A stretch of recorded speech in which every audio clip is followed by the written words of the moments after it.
Dalam berbagai macam situasi dan kondisi apapun, marilah kita senantiasa meningkatkan keimanan dan ketakwaan kita kepada Allah Subhanahu wa Ta'ala. Kita harus menyadari bahwa segala yang terjadi dalam kehidupan kita di dunia ini merupakan takdir dan kehendaknya. Tidak ada yang bisa mendatangkan nikmat dan tidak ada yang bisa menerima taubat kecuali Allah Subhanahu wa Ta'ala. Dialah yang paling berkuasa atas kehidupan manusia di bumi ini, karena semua berasal dari Allah dan semua akan kembali padanya. Allah Subhanahu wa Ta'ala berfirman dalam Al-Quran surat Al-Baqarah ayat 150, yaitu orang-orang yang apabila ditimpa musibah mereka mengucapkan inna lillahi wa inna ilaihi raji'un. Saat ini dunia sedang mengalami musibah pandemi COVID-19. Virus corona ciptaan Allah Subhanahu wa Ta'ala itu menginfeksi manusia di berbagai penjuru dunia sejak Desember 2019. Virus yang tak kasat mata ini mewabah dan tercatat sampai awal tahun 2021. Sudah lebih dari 90 juta orang terinfeksi. Makhluk Allah ini juga sampai sekarang sudah menyebabkan sekitar 1,9 juta orang meninggal dunia. Bencana non-alam ini mengakibatkan berbagai sektor kehidupan terdampak, mulai dari kesehatan, ekonomi, pendidikan, dan berbagai sendi kehidupan manusia. Pandemi ini pun disikapi oleh pemangku kebijakan dengan menerapkan pola hidup baru yang dikenal melalui istilah new normal. Segala aktivitas kehidupan harus tetap berjalan, namun juga harus memperhatikan tatanan atau model baru untuk menghindari virus ini. Pemerintah pun terus mengingatkan masyarakat untuk senantiasa menaati dan menerapkan protokol kesehatan dalam berbagai aktivitas.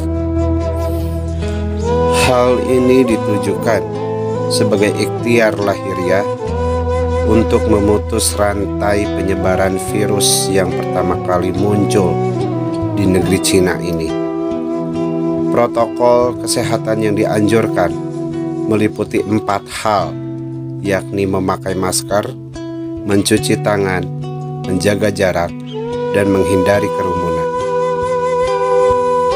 Menurut para ahli, protokol kesehatan ini dinilai mampu menjadi ikhtiar fisik dalam menjaga diri dan orang lain dari paparan virus corona. Namun jika direnungkan, 4 bentuk protokol kesehatan ini memiliki hikmah dan makna penting yang patut menjadi renungan kita bersama. Dengan merenungkan hakikat makna memakai masker, mencuci tangan, menjaga jarak, dan menghindari kerumunan ini, kita diingatkan kembali betapa Allah Subhanahu wa Ta'ala sangat sayang pada umat manusia dengan mengingatkan agar selalu ingat padanya. Protokol kesehatan pertama adalah memakai masker. Ini bisa menjadi peringatan bagi kita bahwa di zaman serba canggih, saat setiap orang bebas mengekspresikan dan mengatakan apa yang ada dalam benak dan pikirannya, kita diingatkan untuk senantiasa menjaga mulut kita. Era media sosial yang tidak ada lagi batas waktu dan jarak ini menjadikan banyak orang ceroboh dan tidak memikirkan efek dari apa yang diucapkan atau ditulis di media sosial. Saat ini kita bisa rasakan sendiri banyak orang yang memproduksi hoax, ujaran kebencian, dan propaganda untuk berbagai kepentingan. Hal ini mengakibatkan berbagai permasalahan yang mengarah pada konflik.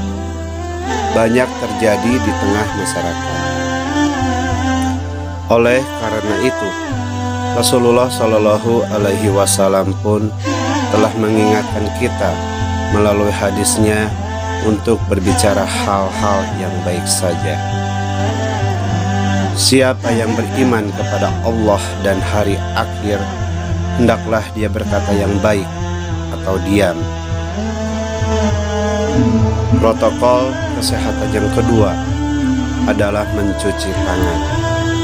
Ini menjadi simbol bagi kita untuk segera membersihkan diri dari banyaknya dosa yang telah dilakukan. Di zaman modern ini, berbagai tindakan dosa yang ditimbulkan akibat ulah anggota badan kita bisa dengan mudah dilakukan. Baik dosa itu merugikan diri sendiri dan terlebih lagi merugikan orang lain. Berbagai bencana alam maupun non-alam menjadi peringatan bagi kita untuk segera bertobat kepada Allah dari dosa-dosa yang telah kita lakukan. Pertobatan bisa dilakukan dengan banyak-banyak membaca istighfar dengan harapan dosa-dosa yang telah kita perbuat diampuni Allah Subhanahu wa Ta'ala, sehingga keberkahan akan turun kepada kita. Allah berfirman dalam Al-Quran surat Nuh ayat 10-13, maka aku berkata kepada mereka, mohonlah ampunan, beristighfarlah kepada Tuhanmu. Sungguh Dia Maha Pengampun. Niscaya Dia akan menurunkan hujan yang lebat dari langit kepadamu, dan Dia memperbanyak harta dan anak-anakmu, dan mengadakan kebun-kebun untukmu, dan mengadakan sungai-sungai untukmu. Protokol kesehatan yang ketiga adalah menjaga jarak. Ini juga menjadi renungan kita untuk tetap menjaga jarak dengan kehidupan dunia. Jangan sampai dunia yang hanya tempat mampir untuk istirahat ini menjadikan kita lupa kehidupan yang abadi, yakni akhirat. Virus corona ini seolah-olah diutus oleh Allah untuk mengingatkan bahwa umat manusia saat ini sudah tenggelam dalam kenikmatan dunia, sekaligus lupa dan dibuat lupa oleh pesona dunia. Kehidupan dunia dan akhirat haruslah seimbang, sebagaimana sabda Rasulullah Shallallahu Alaihi Wasallam dalam hadits yang diriwayatkan dari Ibnu Umar radhiyallahu anhu.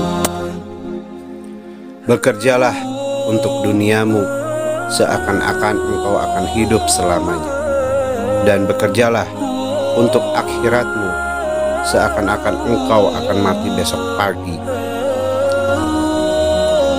Protokol kesehatan yang terakhir adalah menghindari kerumunan. Hal ini merupakan simbol bahwa terkadang kita memang harus menyendiri dan bermuhasabah terhadap segala sesuatu yang telah diperbuat selama ini. Kita harus menghitung-hitung kembali jika kemungkinan selama hidup ini kita sombong dan tidak dapat menundukkan nafsu. Manusia sering berbuat ketamakan dan kesewenang-wenangan karena nafsu yang telah menunggangi akal sehat. Sayyidina Umar bin Khattab telah mengingatkan pentingnya muhasabah dalam satu khutbahnya, yakni hisablah diri, introspeksi kalian sebelum kalian dihisab, dan berhias dirilah kalian untuk menghadapi penyingkapan yang besar, hisab.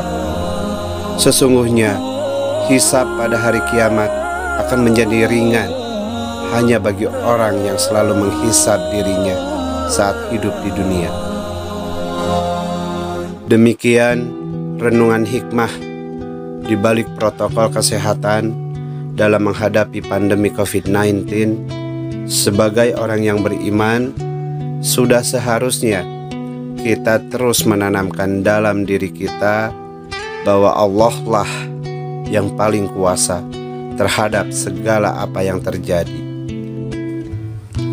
Sebagai makhluk lemah, kita harus melakukan ikhtiar bumi agar kita diberi keselamatan dan melakukan ikhtiar langit agar Allah segera mengangkat musibah ini dari muka bumi.